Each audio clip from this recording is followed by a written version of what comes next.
You may be wondering from this stream title, right? You may be wondering, Vocally, who's being mean on Twitter.com? Let me give you a little lore. Almost about 3 weeks ago, I made this tweet.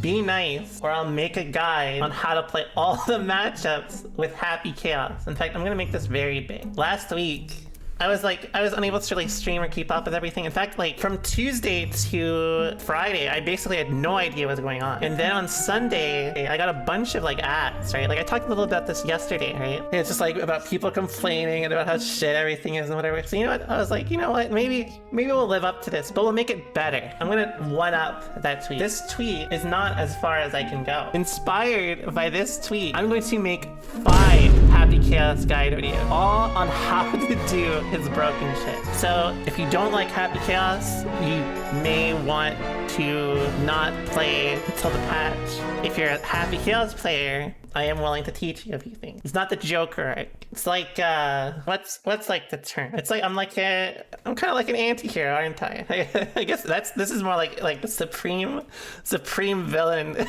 behavior. Yeah, if people are not nice on Twitter.com, I will release Happy Chaos Tech. She's just like the Joker. Here's what we're going to do. All it takes is one bad tweet, exactly. Here's what we're going to do. For these 5 days, I'm going to release new tech on how to play or how to do something specifically difficult. Because I made a Happy Chaos guide, like how to approach him, what buttons to use, why they're gay. But how do we do guard shot zoning, right? The clean hit stuff. Here's what I'm going to show you. So I'm going to explain what guard crest zoning is. So this is number 1. This is day 1. But this is arguably the most important thing to learn about. This is the thing that makes him a fucking menace. By far. Significantly by far. Some matchups essentially get invalidated by being able to do this. This is actually about, I think, a 2-frame gap if you can move perfectly. Some characters cannot move through this. A good example of characters that can't really move through this are obviously characters that have dashes, like Nago, obviously. Characters like Ino who have like kind of slower dashes. I think Testament may be a little more difficult with it because I think their dash is a little slower. Geo is the other way around. Geo is actually like frame 1 dash, so she's got a really good option. So what is charge shot zoning? Basically, when you zone traditionally, you have to do something like this, right? You have to curse them and then it lets you, right? But there's a way around this. If you actually can link your shots fast enough, it is about a 3-frame link. But I'm going to tell you how to do this easily too. We're going to make this even easier on you. Essentially, the advantage is that you get to shoot faster, and this actually will, 1, give you more advantage. Charge shot is about -3, I think. And I think regular is about, it's very minus. It's like minus like 30, I think. Which means if you're in this position and they're not cursed, then it can be kind of bad, right? Like if you have to choose between curse or focus at the end of a steady aim, which you will because you can't do this. So essentially this enables you to be more stable, zone better, and it essentially invalidates some characters as well. So the basic idea is what you want to do is you just do it as fast as possible, right? This is the idea. The thing you can do to make this easier, even though this is like a very simple concept, right? It's literally just is execute it very quickly. There's something very special with the steady aim. You may notice, in fact, I'm going to show it on the screen. Steady aim has a special buffer window. In fact, you can see it when I do this, right?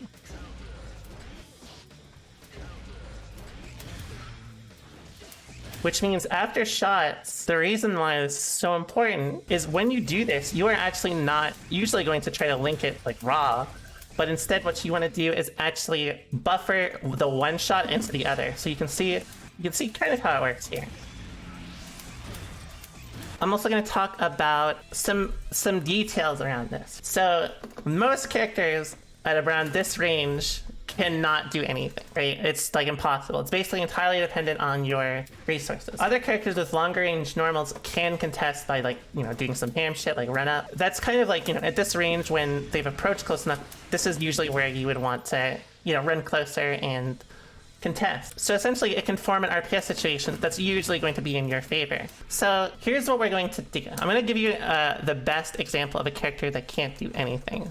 It's Gold Lewis. In fact, a good example of why he can't do anything actually comes from this. So let's say you do this, right? You have to respect. You can't press anything after it or anything of the sort. With charge shot zoning though, you trade, which means this is another good example of why this is so strong, right? You can combo off this trait. This is another good example of some interactions with charge shot zoning. Usually, because there's such a small gap, you will be able to hit confirm like this. Obviously, in this situation, it's not the case. You're just trading because Skyfish is slower. Here's something that makes this zoning very good also, is that when you jump and attack in this game, if you get guard crushed, you may notice how Nago kind of flies away? This is a guard crush specific mechanic. This only happens if they are getting guard crushed. Now, why this is important is because essentially it means if you execute perfectly and Nago cannot play around start, he has about 2 or 3 chances to commit and get in. But he does have at least a better odd. He has better odds of getting in than Gold Lewis, which may sound funny considering how I'm describing it like that. If they just choose to instantly jump, like let's say you just mistime it anyways, which that's the other benefit.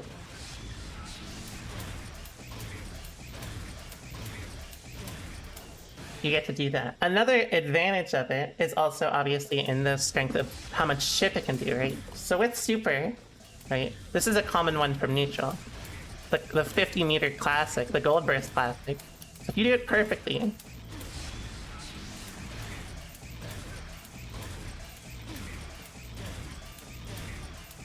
you can do pretty much that amount of chip if they refuse to FD. If they do FD, it is, obviously this isn't as good. If you tap it though, it'll drain at obviously a lot less rate because it's a slower projectile. So what do you do if they do this? Answer is, you just do nothing. Or you can just do this if they hold it, because then, this is usually the most beneficial for like when they have like no health. You can do things like this. I do this a lot for like chipping out games.